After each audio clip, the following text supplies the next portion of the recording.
This is the word of God from Psalm chapter 7, verses 1 to 17. A psalm of David.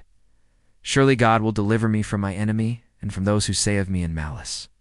It is he that came. For he has delivered me from all trouble, and my enemies are turned back. For I said in my haste, I am cut off from before your eyes. Nevertheless, I will trust in your mercy. My salvation shall be in your right hand.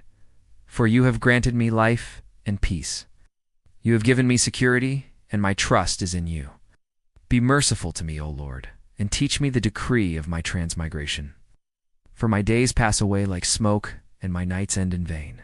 Like a man who is troubled and full of terror, thus men are consumed by what they are about. And I, by your fear, O Lord, keep me safe. The wicked have laid their snares, and I am in great peril. But I will trust in your word. I am confident in your name.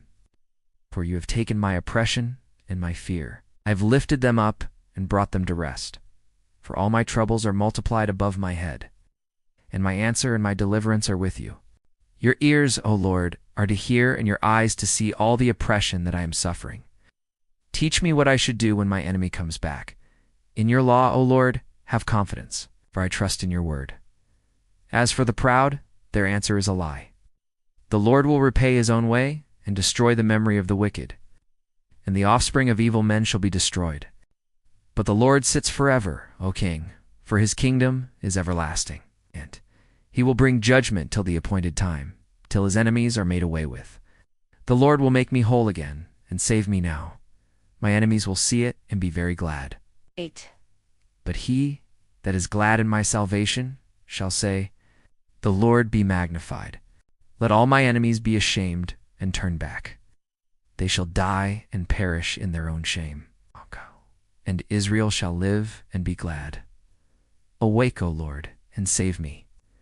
My salvation and my glory are in you. And here we have an amazing psalm where David cries out to God for help.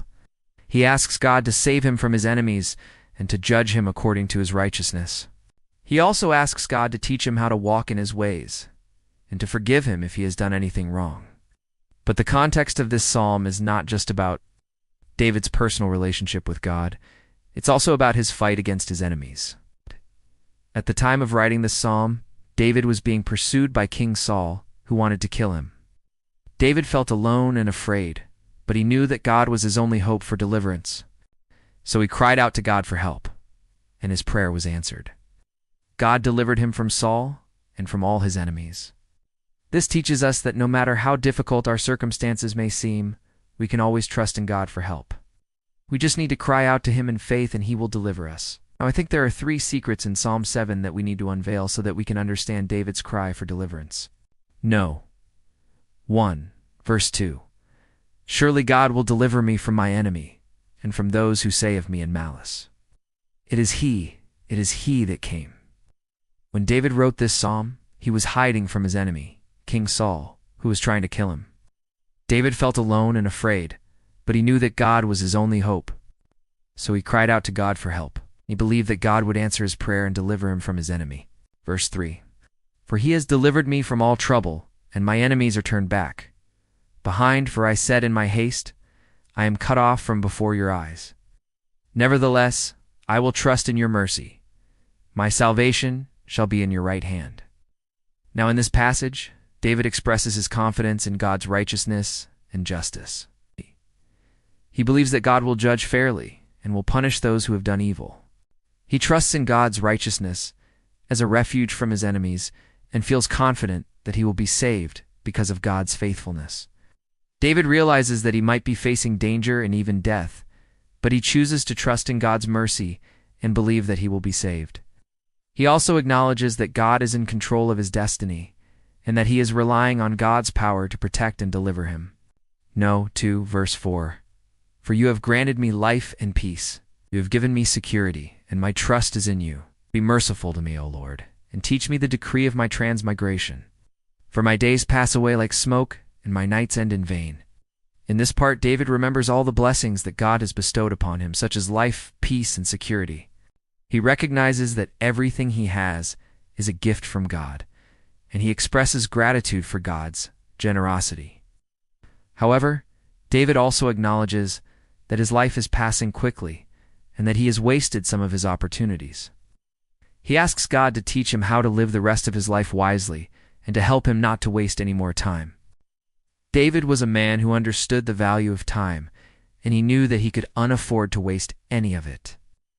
He had seen many ups and downs in his life already, and he didn't want to repeat the mistakes of the past.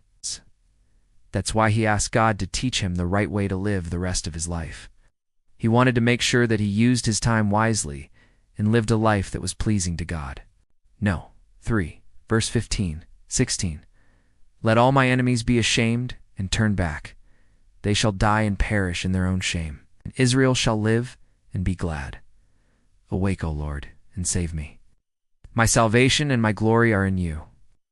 In these verses, David confidently proclaims that God will save him because God is powerful and righteous. He knows that God will defeat his enemies and bring them to shame. David also declares that God will restore and save Israel because God is faithful and merciful, and he personally puts his trust in God for his salvation and glory. Now, despite the fact that David had every reason to be scared and doubtful, he still chose to trust in God and put his faith in him. He knew that God was on his side and that he would ultimately be the victor. This kind of faith and trust is something that we can all strive to have in our own lives. No matter what challenges we face, we can choose to trust in God and believe that he will help us through them. As we close, let's remember that life can be tough, and sometimes we all need a helping hand. But we can always turn to God for help, and he will never let us down. Just like he helped David, he will also help us if we believe in him and trust in his plan for us. Until next time, Shalom.